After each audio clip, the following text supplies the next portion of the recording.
प्रश्न नंबर 8, उस समतल का समीकरण ज्ञात कीजिए जो समतलों r dot 2i minus 3j plus k is equal to 5 और r dot i plus 5j minus 2k is equal to 1 के प्रतिच्छेदी रेखा और बिंदु 3 ऋण 1 से होकर जाता है।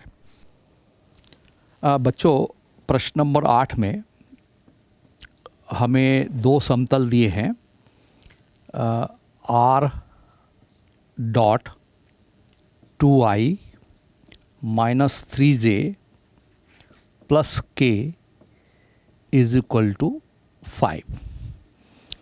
इसको हम स्टैंडर्ड फॉर्म में बदल लें, r dot 2i minus 3j plus k और माइनस 5 इज इक्वल टू 0। और दूसरा समतल हमको दिया है r dot i plus 5j minus 2k is equal to 1। Is equal to 1 होने पर हम ये कांस्टेंट को इधर पक्षांतर कर लें तो हम आसानी से कैलकुलेशन कर पाएंगे। तो स्टैंडर्ड फॉर्म में इस प्लेन को हम बदलेंगे, r dot i plus 5j minus 2k minus 1 is equal to 0। ये प्लेन 1 है, ये प्लेन 2 है। आपको मालूम है कि दो प्लेन, प्रश्न ये कह रहा है कि इन दोनों समतलों के प्रतिच्छेदी रेखा से होकर जाने वाले समतल का समीकरण निकालना है जो बिंदु 3 ऋण 1 से भी होकर जाता है। तो आपको मालूम है कि दो समतल है जिनके सदिश समीकरण आपको दिखाई दे रहे हैं, समीकरण नंबर 1 और समीकरण नंबर 2। तो दो समतल एक दूसरे को एक रेखा पर प्रतिच्छेद करते हैं। यहाँ चित्र में आप देखिए, यहाँ एक प्लेन, दो प्लेन में बता रहा हूँ, ये प्लेन 1 है, समतल 1 है, जिनके समीकरण आपको यहाँ दिया हुआ है, और ये समतल 2 है। इनसे एक प्रतिच्छेदी रेखा बन रही है, ये प्रतिच्छेदी रेखा है। कोई भी दो असमानांतर समतल एक रेखा पर प्रतिच्छेद करते हैं, ये जानकारी होना चाहिए। इसलिए प्रश्न कह रहा है कि उस समतल का समीकरण ज्ञात कीजिए जो इन दोनों समतल 1 और 2 के प्रतिच्छेदी रेखा से होकर जाता है। तो प्रतिच्छेदी रेखा से होकर जाने वाला एक समतल मैं यहाँ चित्र में दिखा रहा हूँ आपको, ये है। इस समतल का समीकरण हमें निकालना है, ये क्वेश्चन मार्क है। और यह समतल बिंदु ए से होकर जाता है। बिंदु ए के निर्देशांक है, क्वेश्चन में दिए हैं, प्रश्न को देखिए ध्यान से, 3 माइनस 1 1। इस बिंदु से होकर जाने वाले समतल का समीकरण हमें निकालना है जो इन दोनों समतलों की प्रतिच्छेदी रेखा, ये है प्रतिच्छेदी रेखा जिसको मैं डार्क रूप में दिखा रहा हूँ। तो समतल 1 और समतल 2 जो प्रश्न में दिए हैं के प्रतिच्छेदी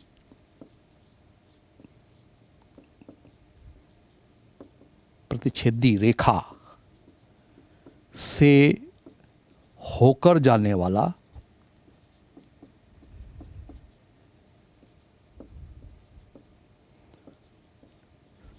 समतल का समीकरण है। कैसा होगा वो?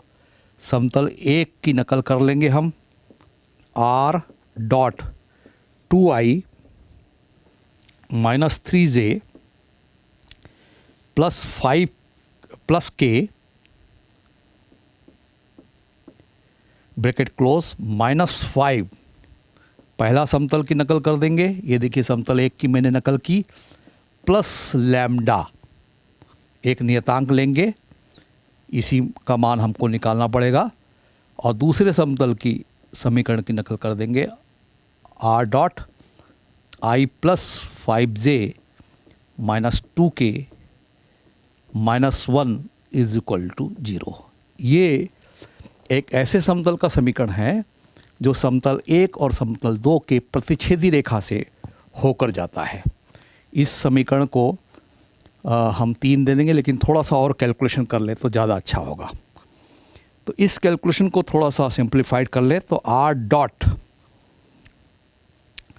यहाँ r डॉट के साथ ये वाला वेक्टर है और यहाँ r डॉट के साथ ये i + 5j-2 के वेक्टर है।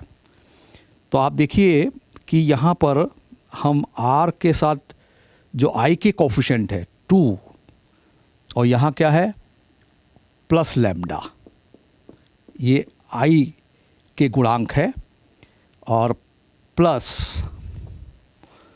-3j का गुणांक है, और j का गुणांक यहाँ सामने लैम्डा है तो प्लस 5 लैम्डा ये j के साथ आएगा, और k का गुणांक यहाँ 1 है।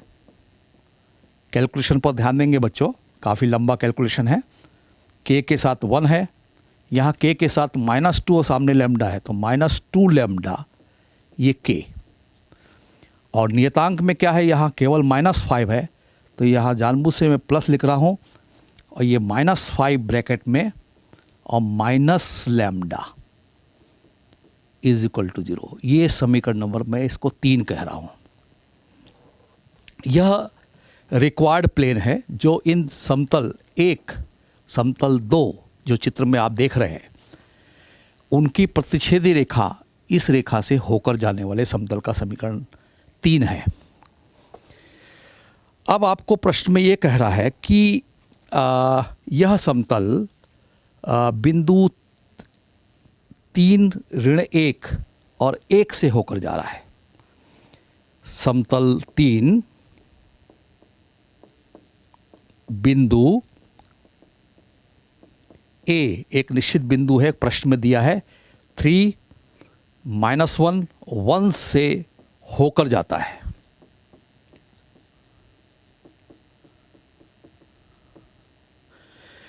तो यहाँ पर x बराबर निश्चित रूप से 3 है, y बराबर -1 है और z बराबर 1 है। तो ये कहाँ रखा जाए? यहाँ x, y, z तो नज़र नहीं आ रहा है, लेकिन आपको ये ज्ञात होना चाहिए कि r एक ऐसा वेक्टर है जो इस समतल पर कोई बिंदु P जिसके कोऑर्डिनेट x, y, z है, उसका पोजीशन वेक्टर है r, मूल बिंदु के सापेक्ष। तो इसका मतलब ये हुआ कि r = यहाँ xi + yj + zk है।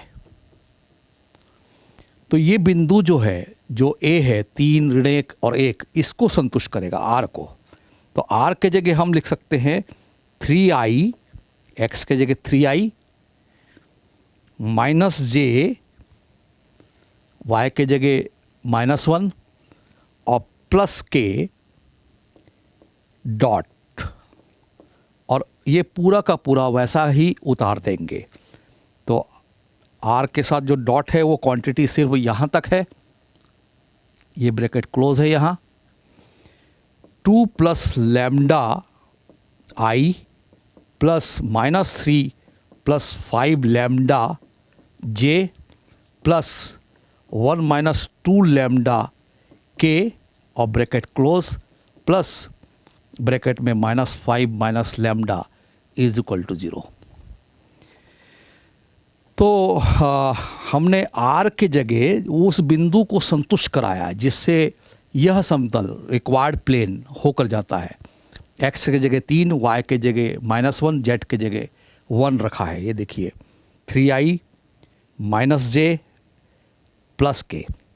अब इसके साथ इसको डॉट करेंगे तो आपको मालूम है कि i.i जो वो है वो 1 होता है, j.j 1 होता है, k.k 1 होता है। तो इसका जब मल्टीप्लाई करेंगे तो i के साथ i के संगत मान से ही गुणा करेंगे। इसका मतलब ये हुआ कि हमें 3 का गुणा इससे करना चाहिए, तो 3 दूनी 6 + 3 लैम्डा, और i.i 1 हो गया। से ही -j है यानी -1 है, तो -1 का इससे मल्टीप्लाई करेंगे तो ये आएगा 3 - 5 लैम्डा मैं अलग अलग ब्रैकेट में कर देता हूँ ताकि आपको ज़्यादा अच्छा समझ में आए। 3 दूनी 6, 3 एकम 3 लैम्डा, आई डॉट आई 1 हो गया, माइनस जे यानी -1, इससे मल्टीप्लाई किया तो माइनस माइनस प्लस 3, -5 लैम्डा और जे डॉट जे हो गया 1, प्लस के साथ 1 है, के डॉट के 1 होता है और 1 से मल्टीप्लाई करेंगे तो 1 - 2 लैम्डा, और जो कांस्टेंट है वो ऑलरेडी हमको -5 माइनस लैम्डा दिखाई दे रहा है।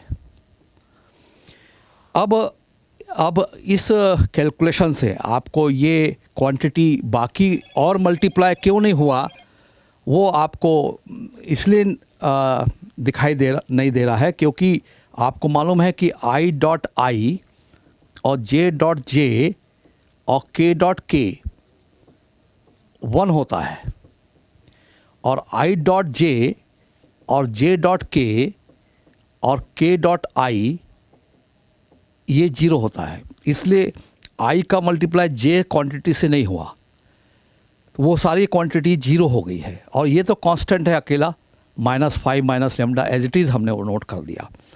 अब इस कैलकुलेशन को थोड़ा सा आगे बढ़ाकर हम लैम्डा का मान कैलकुलेट करेंगे। तो आप देखिए 6, 3, 9 और 1 10 और ऋण 5, यानी नियतांक को हम लिख लें 6 धन 3 धन 1, ये 10 हो गया, और -5, और लैम्डा की क्वांटिटी को अलग कैलकुलेट कर लें, प्लस 3 लैम्डा -5 लैम्डा -2 लैम्डा और minus lambda is equal to 0। ये कहने का मतलब ये है कि यहाँ मैं लैम्डा को कैलकुलेट करने की कोशिश कर रहा हूँ। इस लैम्डा का मान समीकरण नंबर 3 में रख देंगे तो हमें रिक्वायर्ड प्लेन जो पूछा जा रहा है कि समतल 1 और 2 के प्रतिच्छेदी समतलों से होकर गुजरने वाले समतल का समीकरण हमको मिल जाएगा। यानी यहाँ लैम्डा कैलकुलेट कर रहा हूँ।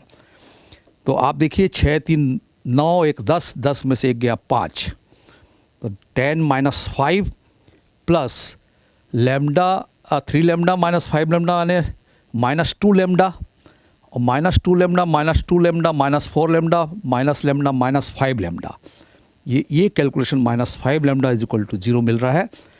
तो इस कैलकुलेशन को आगे और बढ़ाएं तो 10 में से 5 गया 5, -5 lambda 5 lambda is equal to 0। और इस कैलकुलेशन को और सिंप्लीफाइड करें तो 5 लैम्डा बराबर हमको 5 मिल रहा है, और लैम्डा बराबर 5/5 मिलेगा, यानी 5 एकम 5 लैम्डा इज इक्वल टू 1 मिल गया बच्चों। तो ये कैलकुलेशन थोड़ा सा लेंदी है, इस कैलकुलेशन में कोई न्यूमेरिकल मिस्टेक ना हो, इस बात का ध्यान रखेंगे। अब आगे की कार्रवाई में हम लैम्डा का मान इस समीकरण नंबर 3 में रखेंगे तो हमें उत्तर मिल जाएगा। तो आगे हम देखेंगे। आप लैम्डा तक लैम्डा इज इक्वल टू 1 कैसे मिला, आप देख रहे हैं 1 कैसे मिला, उसका मान हम समीकरण नंबर 3 में रखेंगे। तो बच्चों अभी आपने कैलकुलेशन में देखा कि लैम्डा इज इक्वल टू 1 कैसे मिला। लैम्डा इज इक्वल टू 5/5 मिला था, 5 × 1 = 5, तो लैम्डा इज इक्वल टू 1 मिला। लैम्डा इज इक्वल टू 1 समीकरण नंबर 3 में रखने से ये कैलकुलेशन हमको मिल जाएगा और समतल का समीकरण मिल जाएगा। आर डॉट समीकरण नंबर 3 में लैम्डा इज इक्वल टू 1 रख रहा हूँ मैं, 2 + 1 आई प्लस -3 प्लस 5 एकम 5 लैम्डा है तो 1 रखेंगे तो 5 ही आएगा, और j प्लस 1 - 2 क्योंकि लैम्डा इज इक्वल टू 1, 2 × 1 = 2 के, और प्लस -5 लैम्डा की जगह 1 रखेंगे तो -1 इज इक्वल टू 0। तो अब हमको समतल का समीकरण मिलने जा रहा है। आर डॉट ब्रैकेट में 3i प्लस 5 में से 3 गया 2j और 1 में से 2 गया -k और ये -6 इज इक्वल टू 0, ये समतल का समीकरण होगा। या आप इसको स्टैंडर्ड फॉर्म में और सिंप्लीफाइड कर लें तो r dot 3i plus 2j minus k is equal to 6 भी आप लिख सकते हैं। यही इसका उत्तर है। एक ऐसे समतल का समीकरण है यह जो समतल 1, समतल 2 दिए गए समतलों के प्रतिच्छेदी रेखा जो जिस पर मैं पेन चला रहा हूँ इससे होकर जाता है। साथ ही साथ प्रश्न में दिए गए बिंदु A 3, ऋण 1 और 1 से होकर जाता है। तो बच्चों ये उसका आंसर है।